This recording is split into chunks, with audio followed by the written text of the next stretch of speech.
Hey guys, I'm Kelly and this is my channel Incredible Anyway, where I talk about how to live an incredible life no matter what your circumstances are. In this video we're talking about chronic illness, disability, and dating, and I have my good friend Shanna here with me.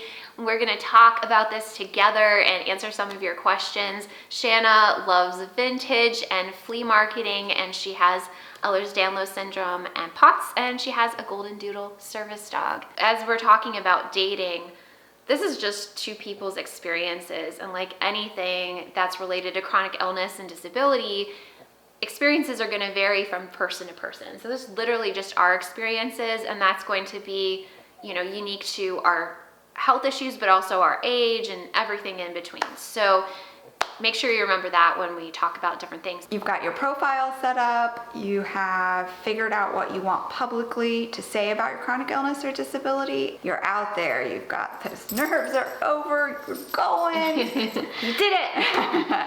Yay, good job. And then you've got some likes, or you've got a thumbs up or a heart or a rose or whatever the app calls for. Every app is different. Next, we've got some steps. Do you even talk to that person? Right, yeah. Do you even respond to that person? Are you interested in that person?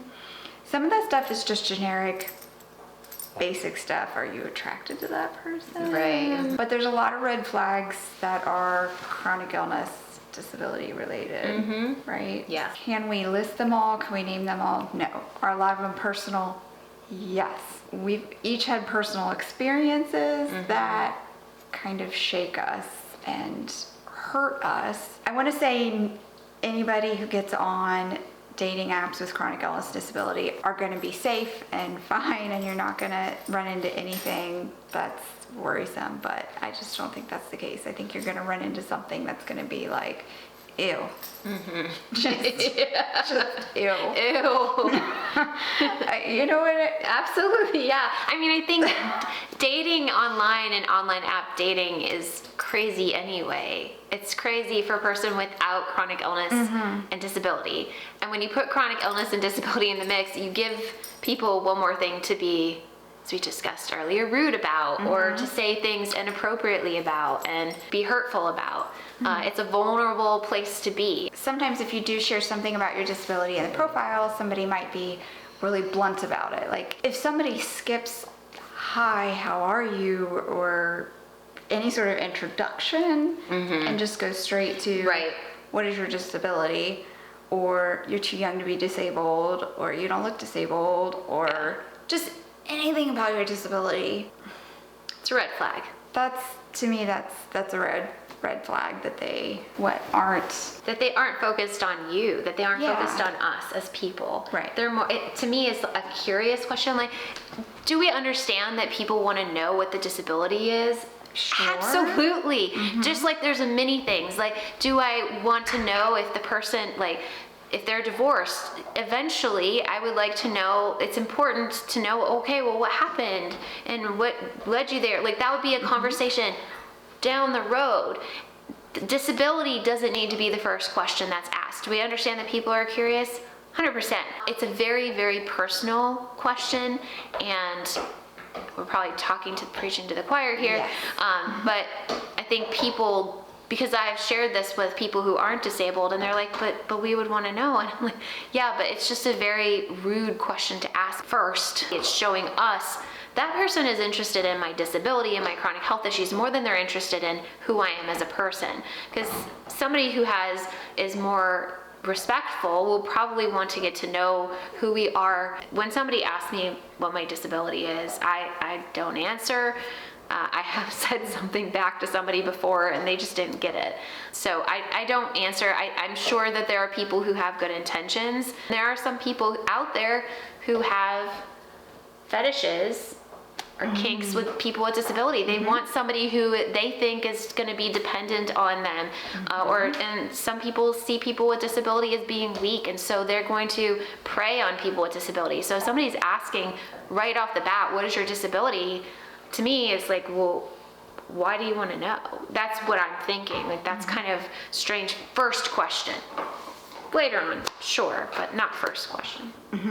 Agree. Because I've shared photos with my braces with a cane. In one of my photos, there's like a walker, like barely in the background, but I have gotten comments, just nothing else, but I've gotten a comment that said prettiest cripple ever, and I find that pretty degrading. I don't want that word cripple in there. Like, tell me I'm pretty, Right. if that's what you think. Absolutely. There's no need to put me in a different box. Like, I don't want to be in a box. Yeah. Yeah. Don't do that to me. I find that degrading. I've gotten different variations of that comment before, and it's incredibly hurtful. There's a Wonder Woman's my girl. Wonder Woman comic where she actually rescues a man from whatever situation, but she, you know, is carrying this man, and he tells her that she's pretty strong for a woman. And she's staring at him like, no. Like in the comic, she literally says, no, I'm just strong. And that's the way it should be. And that's the way it should be in this comment. So to me, that's a huge red flag. Anytime any compliment is sprinkled with a disability or the word cripple is just, Yeah. Right. anyway, but anytime there's any form of those sort of words, think of Wonder Woman saying, no, I don't respond, or I block.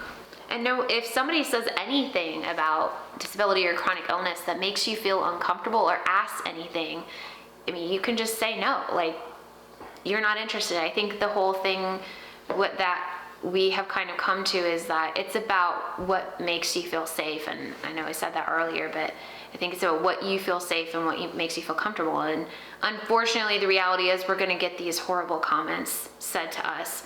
And it's discouraging. We can't control that part. We can't control what people are going to ask, and we can't control what they're going to say. But we can control who we choose to give our time and energy to. And if somebody's going to talk to us like that, then we can say, nope, I'm not going to do that. Thank you, next. Thank you, next. Thank you guys so much for watching this video on chronic illness and disability and dating. If you have any questions for us, let us know in the comment section. If you have a video request, let us know. I am Kelly. And I'm Shanna. And you are not alone. Bye, guys.